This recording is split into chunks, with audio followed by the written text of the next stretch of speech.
તો બીજી તરફ સમિતિના અધ્યક્ષ કેયુર રોકડિયાએ શહેરમાં સૌ પ્રથમ સમિતિ સંચાલિત અંગ્રેજી માધ્યમની શાળા શરૂ થતા ગૌરવની લાગણી અનુભવી. શાળા પ્રવેશ મહોત્સવનો મુખ્ય આશય વડોદરા શહેરનું એક પણ બાળક શિક્ષણથી વંચિત ન રહી જાય તે રહ્યો છે અને તેમાં આજે સમાજ જોડાયો છે, સમાજના બાળકોના માતા પિતા જોડાય છે, સમાજના વિવિધ અગ્રણીઓ જોડાય છે.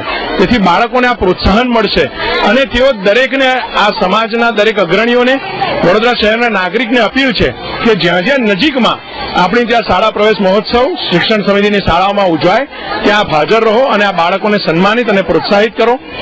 આ વખતે નગર પ્રાથમિક શિક્ષણ સમિતિ દ્વારા અંગ્રેજી માધ્યમની શાળાનું આ વખતે પ્રથમવાર ચાલુ થઈ રહી છે અને એ પણ આ જ શાળામાં થઈ રહી છે. એ અમારા માટે ગર્વની વાત છે. કોંગ્રેસી કાઉન્સિલર પુષ્પાબેન વાઘેલાએ શિક્ષણમાં રાજકારણ ભળ્યું હોવાના આક્ષેપો કર્યા. આ શાળા પ્રવેશ ઉત્સવની અંદર મેં જોયું કે ઉપર બેઠેલા અમે જે મહાનુભાવો હતા, અમારી માટે પાણી, પંખા, તમામ વ્યવસ્થા હતી. નીચે જેના લીધે આપણે શિક્ષણ શાળા પ્રવેશ ઉત્સવ કર્યો એ બાળકો માટે કોઈ પણ જાતની વ્યવસ્થા નહોતી. અને બીજું કે આ શિક્ષણ એ બાળકોની માટે આપણે જ્યારે શિક્ષણની વાત કરતા હોઈએ ત્યારે અંદર રાજકારણ ના હોવું જોઈએ. તો અહીંયા જે મેં જોયું કે એમણે જે થેલીઓ છે બાળકોને જે કીટ આપી એમાં પણ એમણે ભારતીય જનતા પાર્ટીના સિમ્બોલનો ઉપયોગ કર્યો છે.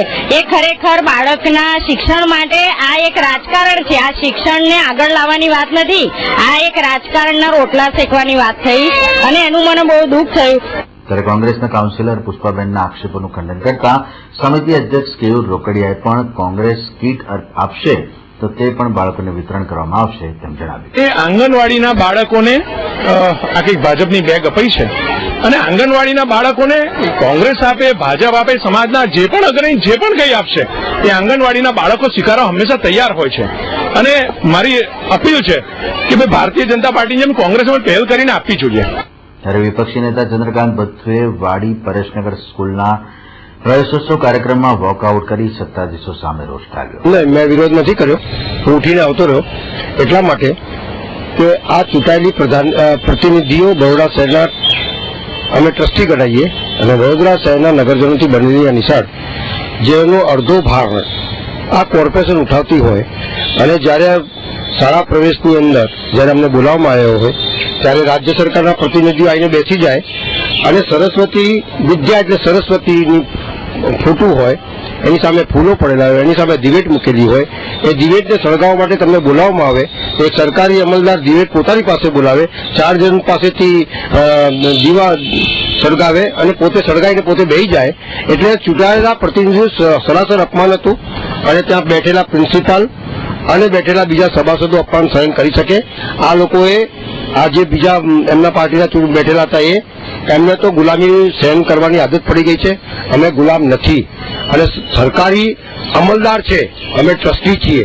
માલિક ટ્રસ્ટી હોય, અમલદારને પગાર મળતી હોય, એટલે અમલદાર આ રીતે વર્તન કરે એ કોઈ પણ હિસાબે ચલાવી લેવાય નહીં.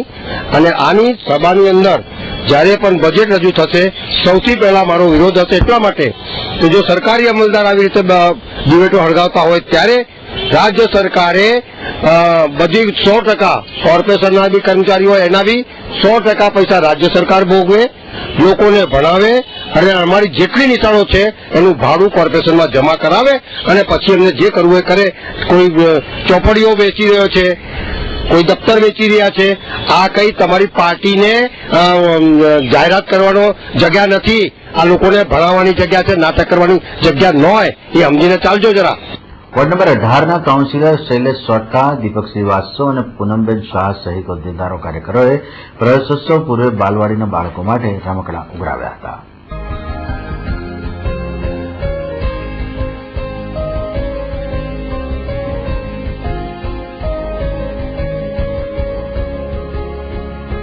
ભારતીય જનતા પક્ષ વોર્ડ નંબર 18 દ્વારા આજે રમકડા ઉઘરાવાનો કાર્યક્રમ રાખવામાં આવ્યો હતો.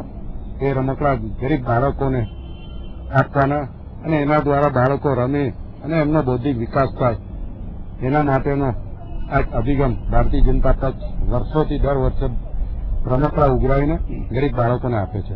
આજે આ પ્રસંગે અમારા સાથી કોર્પોરેટર પૂનમબેન શાહ, દીપકભાઈ શ્રીવાસ્તવ, વડોદરા શહેર ભાજપના ઉપપ્રમુખ સહિત તમામ આગેવાનો અહીંયા ઉપસ્થિત રહ્યા હતા અને રમકડાની સાથે સાથે દુકાનદારોએ પીવાના પાણીની બોટલ, મેડિકલ સ્ટોરમાંથી ગરીબ બાળકોને માટે ગ્રાહક વોટર અને તેમને માલિશ કરવા માટેનું તેલ વગેરે પણ આપવામાં આવ્યું છે, જેનો સદુપયોગ ગરીબ બાળકો દ્વારા થશે.